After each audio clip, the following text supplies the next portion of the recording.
Ja gut, andererseits bei MTV Spin. Herrschaften, heute eine Stunde mit David Bowie. Was ist er denn? Also, wir waren in Köln. David Bowie hatte einen Promotion-Termin fürs neue Album Heathen, das übrigens ganz fantastisch ist, darüber werden wir auch gleich sprechen. Und dann hatten wir zwei Kameras. Eine auf ihm und eine auf mir. Und irgendwie sah ich scheiße aus an dem Tag. Pickel irgendwie, Aktentasche, Akne, alles ganz, ganz mies. Und ich habe mir gedacht, nein, so möchte ich nicht im Fernsehen sein. Ja, okay, es war anders. Es war anders, die Kamera war einfach scheiße, kaputt. Und deswegen gibt es heute mal so eine ganz skurrile Spin-Sendung. Ihr hört mich aus dem Off hin und wieder, seht mich aber nicht. Was ja auch okay ist, weil meine Fresse gibt es ja oft genug, zum Beispiel jetzt. Aber das nur zum Verständnis. David Bowie wird euer ständiger Begleiter sein in der Sendung und ich der Onkel, der von drüben spricht. Der erste Take, den wir gleich sehen, da dreht sich natürlich primär ums Album. Und wie gesagt, ich muss ihm erstmal Komplimente machen. Und so hat er darauf reagiert. David Bowie. Thank you very much. I'm delighted with the reaction to it. It's been fabulous, just worldwide. It's been. Yeah, it's amazing, great. Isn't it? Yeah. I felt glad for you in a way. I feel glad for me. I bet I felt better for me than you felt for me. Maybe. Maybe you felt that I felt better for you. Well, I'm so worried much about people. Yeah? So including you, yeah. Much more about myself. You know the saying that if you die, someone else's life will flash before your eyes, yeah? Yeah, I've heard that one. Yeah. You know, the weird thing is, the last time I was in this room, in this particular room, yeah, in this hotel, it's a few years ago, I think 4 or 5 years, I spoke to Iggy Pop. It's a nice room. It looks pretty, it's been kept well. And the weird thing is just 2 times in there and 1 interview with Iggy, yeah, 1 with you. Yeah. Is it a coincidence? That's probably fate. There must be some kind of intelligence in the universe that's ordered that to happen, maybe. Nah, it's coincidence. I guess so too. Complete coincidence. So, but nevertheless, we should celebrate this coincidence and play a video by you. Yeah, sure. And following one by Iggy Pop. Okay, great. Let's do that. All right. Das war David Bowies alter Spätzle Iggy Pop mit Lust for Life. Nochmal ein paar Worte zu Heathen. Also ich persönlich finde ja, dass es ein Album der Gegenwart ist. David Bowie könnte es sich sehr gut leisten, mal so Retro-Dinger zu machen. Alt genug wäre er ja. Auf der anderen Seite war er ja stets ein Visionär, der auf seinen Platten dann immer musikalische Trends der nächsten Jahre vorweggenommen hat. Auf Heathen ist beides nicht der Fall. Es ist quasi ein Album wie ein Tagebuch. Das habe ich ihm auch so gesagt. Hier seine Reaktion. Yeah, that's just about right. That's kind of how myself and Tony Visconti thought of it whilst we were making it. We didn't, you know, it was important. We did a lot of really good albums when we were working together before, you know, like Low and Young Americans, Scary Monsters and all that things. And it was important to us that we didn't fall back on those ideas and use up the goodwill that we'd created as a collaborative team. And I didn't want to cheapen our reputation by copying what we'd done before, you know. So we really a long time before we made the commitment to go into the studio this time, so that I knew that I had the right kinds of pieces of material to work with that were very strong on their own, so that the album had its own singular kind of focus, you know. And you're right, it doesn't try to be over-contemporary, but it doesn't try and look back at the past, so it really has a kind of a contemporaneous feel rather than a trendy or nostalgic kind of thing, you know. Das war Nirvana aus ihren MTV Unplugged mit ihrer David Bowie Coverversion The Man Who Sold the World. Kurze Pause jetzt und danach geht's weiter. Spin mit David Bowie. Da sind wir wieder zurück bei MTV Spin mit David Bowie. Ich habe euch ja eingangs der Show erklärt, was das Besondere der heutigen Sendung ist. Eigentlich würden David Bowie und ich nebeneinander sitzen, im Bild, aber eine Kamera kaputt. Gott sei Dank die auf mich zeigte. Er blieb uns also erhalten. Jetzt haben wir gesprochen über die Platte. Jetzt geht es darum, dass David Bowie ja immer ein Mann war, der musikalische Trends ganz genau verfolgte. Hat auch mit vielen jungen Leuten zusammengearbeitet. Die Frage ist jetzt, darüber hinaus, kann er das auch machen, immer am Puls der Zeit bleiben, wenn er selbst an einem Album arbeitet? Das war die Frage, hier kommt die Antwort. The last 2 or 3 years, no, I probably haven't done so much because so much has taken place in my life, you know. I really kind of stopped any active interest, I guess. When I stopped work, the last thing I did was the Glastonbury Festival, which was in 2002. I did a couple of shows in New York, but they were benefits for a place called the Tibet House in New York that I very much support with Philip Glass, the composer. But, you know, we had our baby and all that, and that kind of takes over, you know, being a father. And a lot. Well, it takes a lot of time. Double father, in a sense. Double father, well, yeah, but my son is 31, you know, so he can take care of himself. But my little girl, she's now 22, 23 months old now. Yeah, so, yeah, so, you know, I got all that to do with. Heavy father duties. It's great, I love it, I really do. So yeah, I see, you know, I follow a little bit of music, but there again, I mean, the kinds of things I like tend to be pretty much on the periphery of the mainstream. It's not, you know, I like the two or three that I say that I've been listening to over the last while is that I like, in fact, I think it's a German band, Mouse on Mars. Yeah. So I like them very much. Yeah, they're very, very good. Das war Moby mit We're All Made of Stars. David Bowie und Moby haben eine ganz besondere Beziehung zueinander. Sie können sich in Soho, New York, quasi gegenseitig ins Fenster glotzen. So sieht's aus. Darüber mussten wir auch sprechen. Yeah, he's 2 streets away from me in New York. Oh, really? I just know that you live both in Manhattan, but is it that close? No, we're very close. We can see each other's roofs.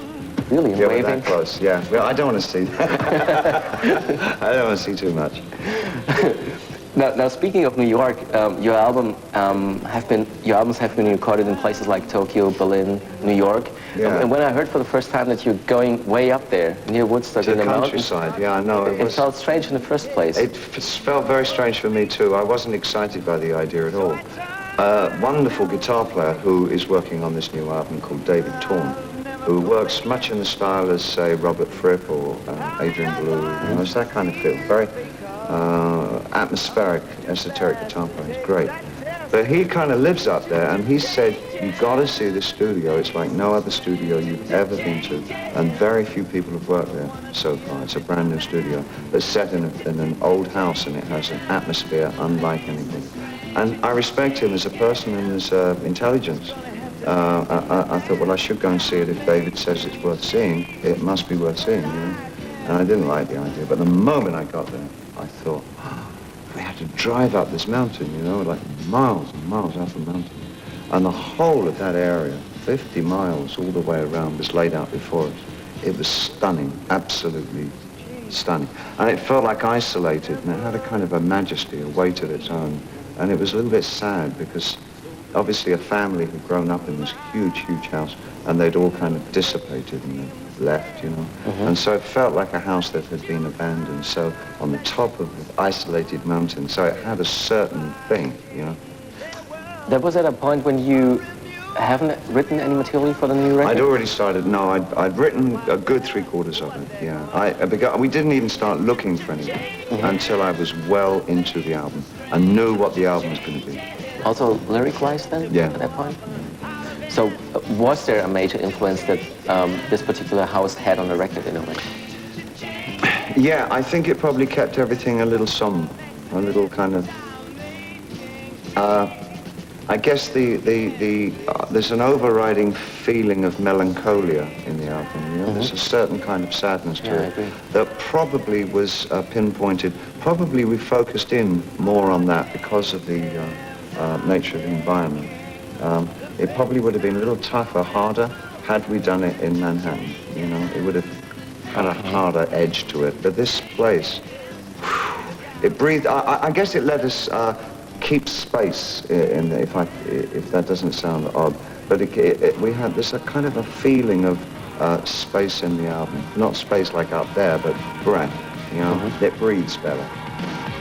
Das war David Bowie mit Let's Dance. Normalerweise mag er das ja nicht so gerne, wenn man alte Videos spielt, vor allen Dingen die aus den 80ern, weil er denkt, scheiß Musik, scheiß Outfit. Aber Let's Dance, sagt er, ist okay. Nochmal zurück zur neuen Platte, beziehungsweise zur ersten Single heraus. Das war ja Slow Burn, und da gibt es auch noch eine besondere Geschichte dazu. I guess we wanted some kind of ironic link between our past and what we're doing now, and Pete was it really, because Pete was on the last album that Visconti and I did together, which was Scary Monsters. He played a guitar solo on that album. Oh, wow. And so we thought, well, it would be kind of funny, just like, so we're continuing from there. And as this is the first one, we asked Pete if he would play on this particular track. And he said he'd love to. The irony is that he came over to New York to do that rather sad show that we all did, the Concert for New York, right. You know, at the time, just shortly after the tragedy. We all got so involved in rehearsals that there was no time left for us to actually do any recording, even though we were together quite a bit during that time. And so what I ended up doing was sending him everything on Pro Tools through the post. And he did it in England and sent it back and all that. So it was like guitar solo by phone. But as the lyrics, he worked so much off the lyric, it was great. I mean, he really listens to a lyric and play. I thought the weight of the guitar playing really matched the lyric very well. He's just great. He's terrific. He just gets better and better. He really. I felt so bad for him the other week, you know, with John passing away and all right. that. It was just so awful, and the time for it to happen on the eve of the tour, you know, and all that. I can't think what he must have been going through those next few nights. It must have been so odd. Well, we can dedicate the song to John. Yeah, absolutely.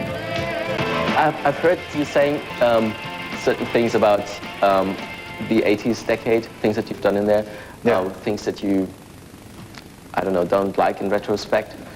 I think I would imagine, I can't think that there can be an artist that is that self-satisfied with their career that there isn't something they don't like about what they've done. Yeah. For me, it was a depressing time, both personally and musically.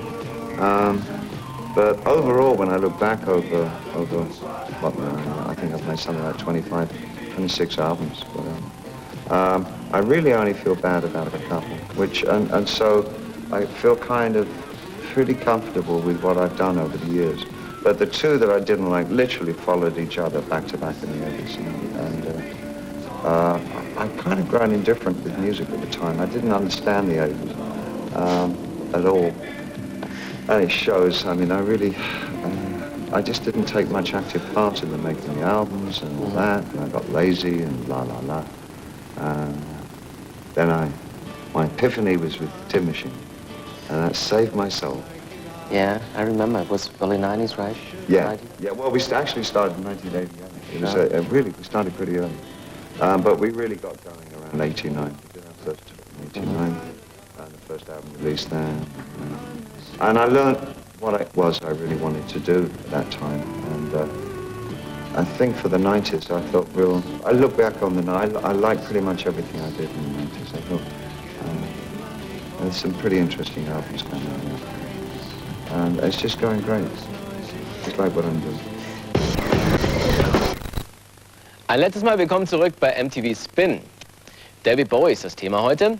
Jetzt hatten wir über die Platte gesprochen, über vieles andere auch. Jetzt geht es darum, ob David Bowie sich selbst als Außenseiter sieht. Weil viele Leute, die ihn als Haupteinfluss angeben, zum Beispiel Marilyn Manson, zum Beispiel Trent Reznor von Nine Inch Nails, sehen sich ja auch so ein bisschen am Rande der Gesellschaft, auch der musikalischen. Und dann haben wir über die Kollegen gesprochen, aber natürlich auch, Kreis zurück, über den Meister selbst. I think we all have that. I think we all have the feelings that we just don't really click with the society that we're in. That some of it comes from just a general shyness, I think. And with me, I think that was a really major problem when I was young. I really did feel shy. I didn't feel like that I could get involved with too many other people. Didn't think that, I thought that maybe they wouldn't have any interest in the things that I liked and stuff, you know, and so I was kind of really on my own a lot like that. That's changed over the years as I've gotten older, and I'm not so terrified of people. I like you, Marcus. No, I don't really, I think that, you know, even so in the wee small hours of the morning, around 3 in the morning, you feel not so much an outsider, but you feel on your own. You know, there's always those times when you feel singularly isolated and on your own. I think I work off that. I think it's become very much one of the topics of, one of the areas of subject matter that I've written about over the years. And it's something I always seem to return to. maybe it's a metaphor for ourselves trying to find some kind of union with the universe or something, you know, trying to actually see what the connection in life is and what the kind of pattern is. Is there a plan, you know, is there some kind of pattern for our lives? So maybe I'm working around that area. I don't know too clearly. I've never really been able to confront it head on. I guess that's why there's always such a lot of change in the way that I approach those questions. But I think pretty much if you kind of look back at everything I've done, I think there's some pretty strong continuity in subject matter that comes through. It looks like I've found what it is I'm supposed to write, and I write it so far 26 times. But I approach it differently each time, yeah? Now then, again, being naturally shy can lead to either that you self-mythologize yourself, and, or you pretend like you were living in a cave. And there's artists, ironically enough, artists that cite you as a reference, not just style-wise, also musically. For instance, I don't know, Trent Reznor or Marilyn Manson. And do you think that they are in the same phase that you have been in early days of your life? I don't know very much about Manson, really. I've never met him, and I don't really know his music too well. Trent, of course, I do know quite well. Yeah. I think Trent is, I get a sense of a real kind of aloneness about Trent, you know. I think he's extremely talented as a musician. I think that he probably will be around for a very long time, but I think he's always trying to find himself more. I think maybe he does have a sense of being cut off a little bit. Yeah, I do feel that with him. And he's deadly serious about what he does, you know. His intent is very focused. And he's quite quiet, you know, off stage. He's very intense as a person. So I kind of understand. I do find an empathy between us, yeah. Das war David Bowie zusammen mit Trent Reznor und I'm Afraid of Americans. Und das war auch eine Stunde Spin mit David Bowie. Ich habe das Interview sehr genossen. David Bowie, einer der klügsten, charmantesten und humorvollsten Interviewpartner, die ich jemals kennenlernen durfte. Ich bin heute noch ganz selig. Hoffe, ihr hattet auch Spaß die letzte Stunde. Recht herzlichen Dank für die Aufmerksamkeit. Auf Wiedersehen.